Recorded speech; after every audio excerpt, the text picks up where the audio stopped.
عمرن اگه میدونستی که با یه قالب 35000 تومانی و 1 کیلو پود چه شاهکاری میتونی خلق کنی. چالش 10 روز 10 آموزش رایگان روز سوم. با فرمول شماره 4 پود دستساز 800 گرم پود جدا میکنیم، ملاتمون رو درست میکنیم و داخل قالب میریزیم. شما با یادگیری این پودرهای دستساز دیگه لازم نیست برید پودرهای آماده کیلویی 17000 تومان، 20000 تومان، 30000 تومان بگیرید و خودتون توی خونه خیلی راحت میتونید پودرهای دستسازی درست کنید که با خودتون 5000 تومان تا 7000 تومان میفته. بعد از گذشت نیم ساعت کارمون از قالب در میاره. همونطور که میبینید کار با این قالب تلقیات به شدت راحته و از هر کدوم از این قالب ها بالای 70 بار میتونی استفاده کنی.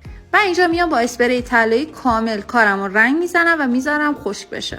به این هنر میگن هنر سنگ مصنوعی، هنری که میتونی توی خونه از گوشه اتاق روی اوپن آشپزخونه‌ات شروع بکنی و استارت کارتو بزنی و قشنگترین محصولاتو درست کنی. من 0 تا 100 این هنر رو کامل بهت یاد میدم همراه با تمامی نکات و قلقای کارش. اگه تو هم دوست داری این هنر رو یاد بگیری، کافیه کلمه آموزش رو برام کامنت کنی، شرایط آموزش برات ارسال بشه و اگه جزو نفرات اول ثبت نامی های ما باشی، شمع‌سازی، قالب‌سازی و فروش هم رایگان هدیه میگیری.